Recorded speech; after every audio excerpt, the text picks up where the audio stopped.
So you've been in Wellington how long? So I come from Hastings, and I've got a little bubba. He's 18 months old and a 7-year-old as well, and my partner and my mum and stuff. My whole family. I'm from Hastings, Right. but I've got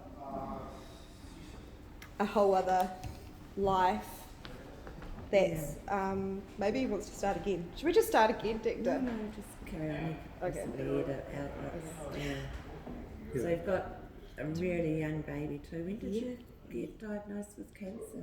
I was diagnosed, I think, beginning of June, end of June, and then they acted really quickly, so I was put straight down here to come and get treatment. They had to go get all the tests and get all the things and stuff like that, but I had to come from Hastings to Wellington on a Sunday and then go back again on the Tuesday, and I had to do that like 3 or 4 times, and every time I was travelling I was in agony, man, because I wasn't on any medication. The only medication that I had was the weed that I had to go buy from some dodgy Flaxmere tinny house with mongrel mob running it, like it was really sketchy. For your medication? For my medication, man. And so I'm like, that's the only thing that was killing any of the pain, but even that drive, it just didn't help. It was just agony the whole way. And so anyway, I ended up coming back to Wellington and getting treated, and as soon as the treatment started, they were medicating me out, man, because I've got to go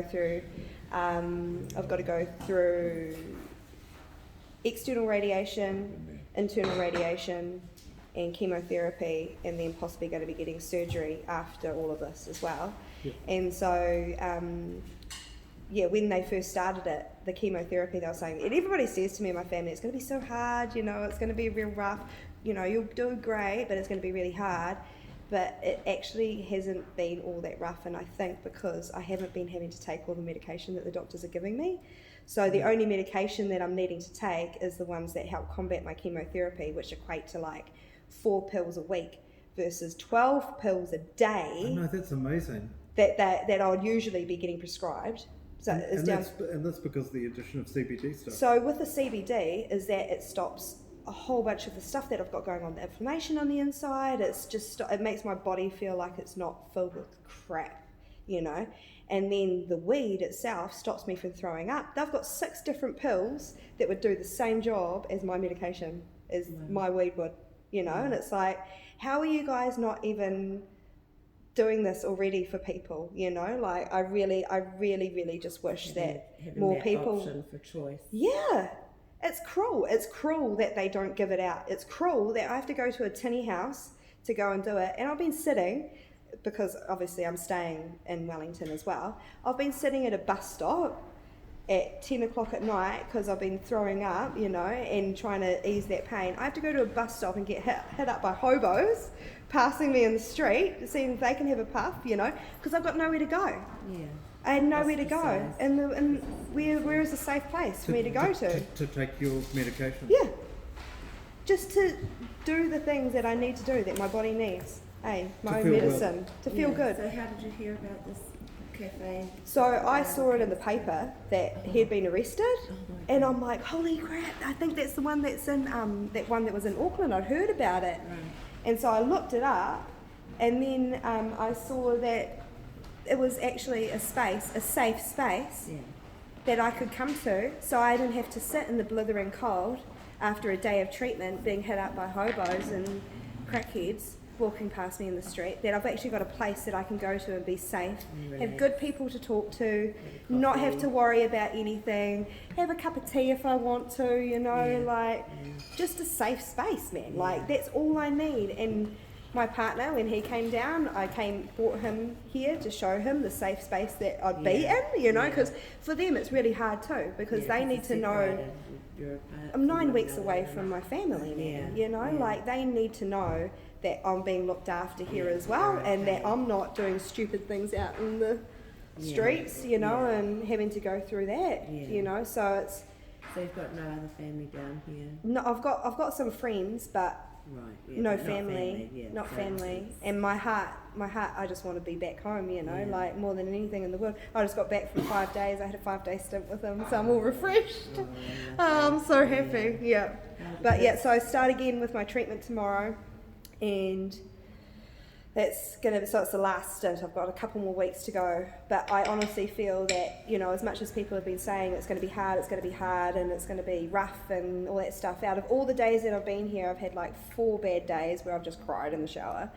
But I put that down to having the right frame of mind and thinking positively about stuff and looking to the future and having goals and knowing that, you know, you've got something to look forward to.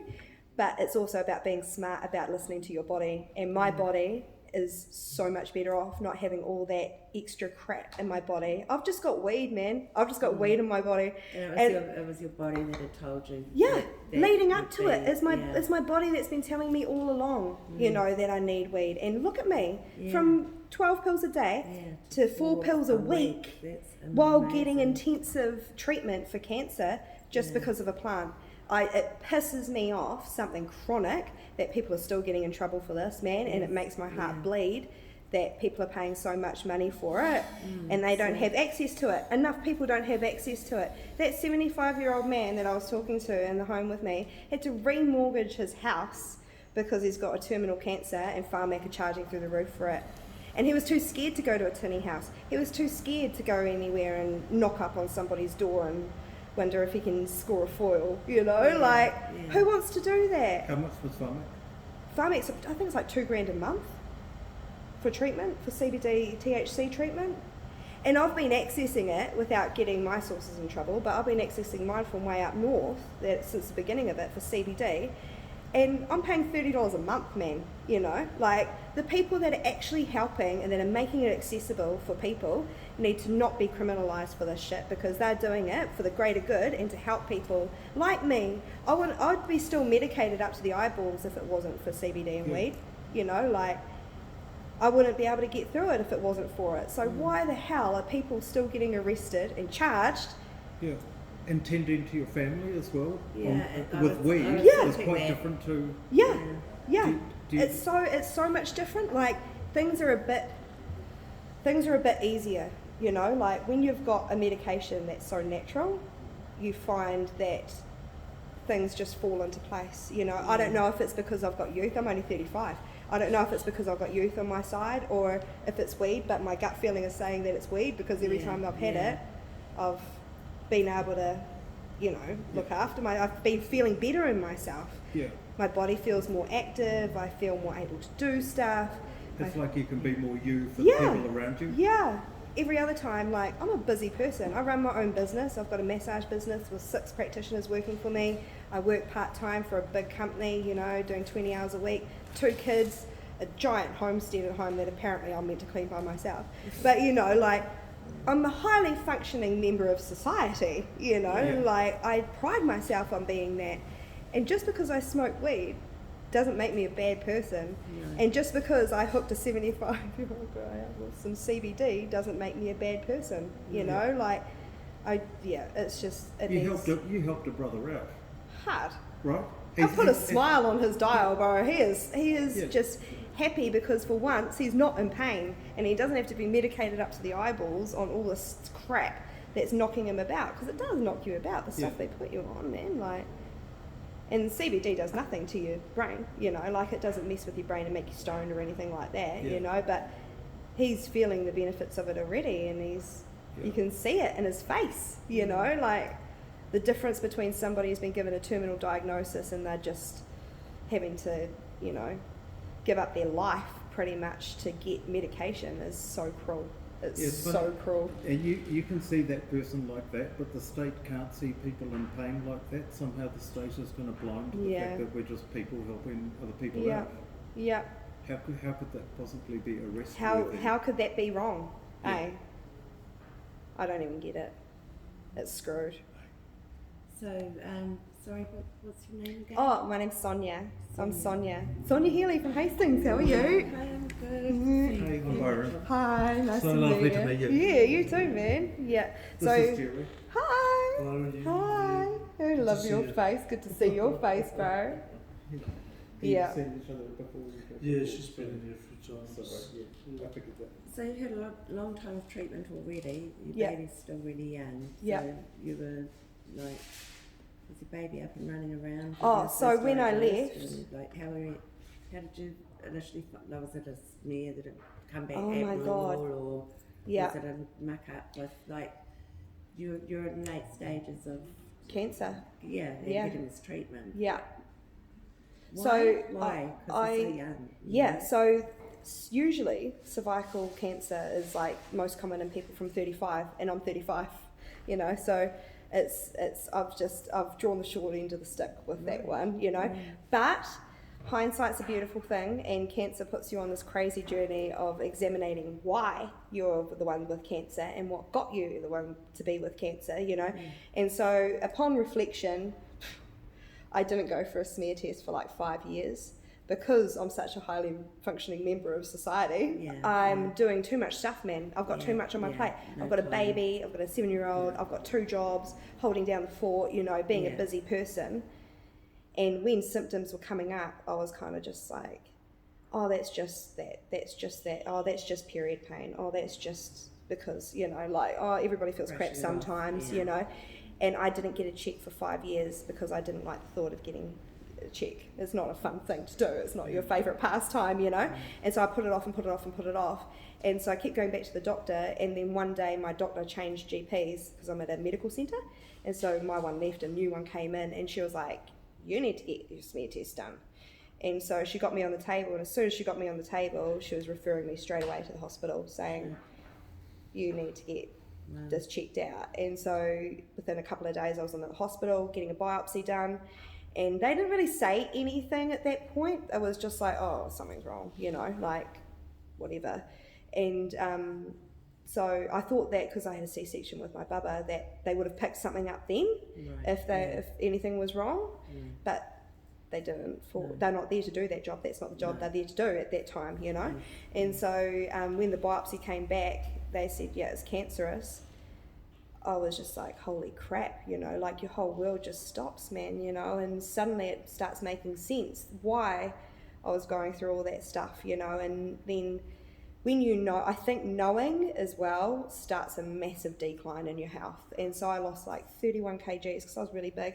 I lost 31 kgs in 3 months just from throwing up and not eating, like can't eat anything, can't do anything, just stress and worry and terms of accepting what's I can't leave the kids behind. I've never left them behind, you know, like holy crap, how am I gonna get money to get my medicine to do stuff if I'm not working because I'm in Wellington fighting cancer, you know, like it's really hard to try and work out in your head how it's all gonna pan out. But I think that as soon as I heard from the day one, I've just been surrounded by beautiful people, you know, like all these amazing people that just appear as if by magic. They're just like are suddenly there, and they're doing all the things and giving you all the things that you need and all the support and all the koha and all the everything. And it's so refreshing to see that side of humanity, you know, like. So that is how you found out about the green fairy person. Oh, I learned about the green fairy from Peter Gower. Oh, no, my green fairy. Yeah, so my friend came to me and was like, look, there's a guy that I know up here who's been supplying me with CBD for my insomnia and headaches and stuff like that. Maybe you should give him a shot. And so I went straight to him and I explained to him, look, bro, I'm going in for treatment, all this treatment, I don't know what the hell, and he was like, yep, definitely, we'll hook you up. And so I get 30 gummy bears with CBD in it for $30, and usually I take about 3 a day, so it works out to be about $90 a month or something like that. Yeah. Versus like the stupid amounts that this other dude is paying, that Pharmac charging is insane. But they do what they do, whatever. Yeah. But these green fairies along the way have been angels, you know, like even people that are coming in from out of town, I don't want to send them all up to my guy, you know, and it's like, but they're popping up out of everywhere now because people need to be helped. Yeah. People need to be helped. So you did start to use it when you were first diagnosed. Yeah, so I started using it. I wasn't using it when I was in Hastings. I used it when I started coming here to Wellington. So to help counteract the other medications that were just. So I was like, when I was first taking the medication, they had me on steroids and anti-nauseas and all these things. And I was staying in a motel at this point, and it was so dark and dismal, man. And I hadn't yet purchased my gummy bears, so I hadn't yet used them. So I was there for 2 weeks on the medication that the doctors were giving me, and all that stuff. And it was just horrible. I'm a positive person, but my mind was not positive at so that point. So going backwards and forwards between the hotel and the hospital each day for those 2 weeks? Yeah. So I'd stay at the motel, but I'd be going to the hospital and getting my treatment. It was across the road from the hospital, so it was all good. It's just a walk. But being in that space and being medicated up to the eyeballs, man, it was my mind was black. And I'm not a black-minded person, like it was just negative, and it's like a motel room by yourself is not, that doesn't help. Being in a motel, space, yeah. So I ended up bawling my eyes out. Yeah, that's not care. It's not care. It's not love. It's not a good space. No. So at that point, I was sneaking up the alleyway. There's an alleyway just behind the Cancer Society that I had to sneak up to, and every time somebody walked past, I had to quickly butt out my joint and go and run and hide. So I ended up bawling my eyes out one day, and I went to the Cancer Society and spoke to the counsellor there, and she really helped me out and was like, gave me some really good coping techniques and stuff, which was amazing. And then, it wasn't until Dacta was arrested and in the newspaper when I was at Margaret Stewart House that I learned about the Dactory.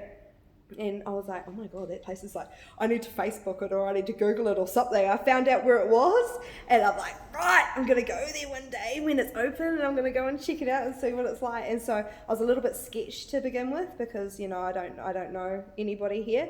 So I brought my partner in with me so that he could see it as well and make sure that I was in a happy space and stuff. Yeah. And so both of us came in, and as soon as we came in, man, oh my gosh, it's my happy place. It's just beautiful. It's a beautiful vibe, It's just a space that people need to be in to just chill out and be happy and have their medicine and be content with life, be thankful to be alive and just enjoy things. In all the times that I've been here, I have not seen one person raise their voice. I have not seen one person get iffy. If I walk down Courtney Place, it would be a completely different story, man. And I have driven down Courtney Place, and there's scraps on like Donkey Kong down there. I don't know why more people aren't smoking weed and being peace-loving mung beans rather than getting all alcoholed up and feeling like crap for 48 hours, It doesn't make any sense. We were saying before, it's like a lot of them, they're just protecting their alcohol-making equipment that they spent all that money on, and they don't want to divest, and they've been lazy, basically. And it's like, come on, it's time to give it up. Open the relaxation market out a little wider. Let it go. It's just, it's so much nicer to just have weed does so much good for you, man, and like, the people that I've been talking to, a lot more people, probably because I'm in the cancer circle now, but a lot more people are using it for medicinal purposes, and a lot more people than anybody realises too. But they just have to go through insane hoops to try and get it, unless they've got a good source that they can trust in New Zealand, And then everyone who wants to take it just socially as well wants to kind of, they'll try and go through the medical market, and that makes it difficult for it to manage for the people who really need it for pain relief. It's like, that's something that can be fixed. Yeah, definitely. I'm interested to know, with your team that look after you in oncology, are they aware of the fact that you... My Wellington team? Yeah. That I smoke weed? Yeah. Everybody knows I smoke weed. My mum, who's a Jehovah's Witness, knows I smoke weed, but I've only told her since I've been on the cancer journey. I've never had the balls to tell her before that, and I'm 35 years old. But it's only been because our parents as much as they protect us. Hard out. You wait until the right moment. And cancer's definitely the right moment. I'm just wondering, with your team here that look after you, like their personal views, are they? They're very for it. They it's interesting, isn't it, that they're working.